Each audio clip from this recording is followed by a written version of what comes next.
Good morning everyone. प्यारे बच्चों, last time हमने पढ़ा था हिंदी की बुक में चैप्टर 7 प्रेरणादायक मकड़ी, और आपने इसके शब्दार्थ किए, मौखिक प्रश्न किए, और आज हम इसकी एक्सरसाइजेस करेंगे। एक्सरसाइजेस में आप सबसे पहले डेट डालेंगे। फर्स्ट एक्सरसाइज है, दिए गए शब्दों की सहायता से रिक्त स्थान भरो। यहाँ ऑप्शंस दिए हुए हैं, इनमें से हमें यहाँ फिल करना है। क, मानसिक वेदना के आगे उसकी भूख डैश थी, नगण्य मतलब ना के बराबर। प्रारंभ में ब्रूस इंग्लैंड की सत्ता का डैश करता था, क्या करता था? समर्थन करता था। उसने सैकड़ों बार अपने हाथों को धोया, उसका मन तब भी नहीं हुआ, कैसा नहीं हुआ? पवित्र नहीं हुआ। ब्रूस अपनी छोटी सी टुकड़ी के साथ देश को कराने में लग गया, क्या कराने में लग गया? आजाद। नेक्स्ट एक्सरसाइज, सही वाक्यों के सामने सही और गलत के सामने गलत का चिन्ह लगाओ। क, ब्रूस की तमाम जिंदगी संघर्ष करते गुजरी थी, yes this is right. Next, Bruce ने गांव और शहर में घूम घूम कर स्कॉटलैंड की आजादी का शंख फूंका, yes correct. Turn over the page. Number ग, उन दिनों संपूर्ण यूरोप में इंग्लैंड का राजा सर्वशक्तिशाली संस्था माना जाता था। इंग्लैंड का राजा नहीं माना जाता था, संस्था तो चर्च मानी जाती थी। सर्वशक्तिशाली, इसलिए क्रॉस मीन्स रॉन्ग। नेक्स्ट, सम्राट एडवर्ड की मृत्यु के बाद हेनरी द्वितीय राजगद्दी पर बैठा, नो एडवर्ड द्वितीय बैठा था गद्दी पर। नेक्स्ट एक्सरसाइज, उचित मिलान करो। ये स्तंभ क है, ये स्तंभ ख है, हमें सही मैच करना है। एडवर्ड कौन था? इंग्लैंड का राजा। रेड कॉमन गद्दार था, ये ख है। काउंटेंस ऑफ बंकन अर्ल ऑफ 5 मतलब पादरी की बहन। नाहर सर हेनरी बहादुर अंग्रेज सैनिक था। रॉबर्ट ब्रूस स्कॉटलैंड का स्वघोषित राजा। भाषा की समझ, दिए गए वाक्यों में विशेषण शब्दों पर गोला लगाओ। उसकी सारी फौज खत्म हो गई। सबसे पहले तो ये देखेंगे विशेषण होता क्या है। क्या होता है विशेषण? जो शब्द संज्ञा या सर्वनाम की विशेषता बताते हैं वो विशेषण कहलाते हैं। अब देखिए, उसकी सारी फौज खत्म हो गई। फौज कैसी फौज? सारी फौज, तो फौज की विशेषता बता रहा है शब्द सारी, तो ये विशेषण है। उसने महाराणा प्रताप की तरह घास की रोटी का वर्ण किया। कैसी रोटी? घास की रोटी, तो घास की शब्द विशेषण है। उसने थोड़े से सिपाही इकट्ठे किए और युद्ध की घोषणा कर दी। कितने सिपाही? थोड़े से, थोड़े से विशेषण शब्द है।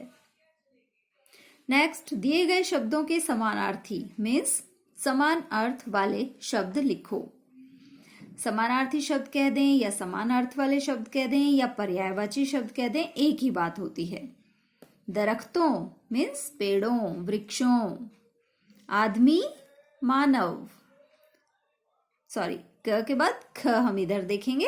अन्न अनाज। ग, आदमी मानव। बहन भगिनी, दीदी भी लिख सकते हैं।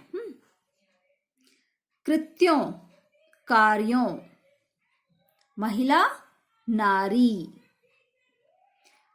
नेक्स्ट एक्सरसाइज, प्रत्यय वे शब्द हैं जो शब्द के पीछे लगते हैं, वो प्रत्यय होते हैं और शब्द के अर्थ में परिवर्तन या विशेषता उत्पन्न करते हैं। जैसे इत प्रत्यय है ये। ता, आलू, ई प्रत्यय के योग से बने शब्द अंकित, उत्सुकता, झगड़ालू, अनुभवी आदि। इनमें उत्सुकता तो ता प्रत्यय है, झगड़ा आलू तो झगड़ालू बन गया, है ना, इस तरह से। अनुभव में ई प्रत्यय लगा है यहाँ, तो अनुभवी बन गया। अब नीचे कुछ प्रत्यय दिए गए हैं, इनकी सहायता से शब्दों का निर्माण करना है। जैसे वर्ष में इक प्रत्यय लगाया तो बना वार्षिक, वर्षिक नहीं वार्षिक।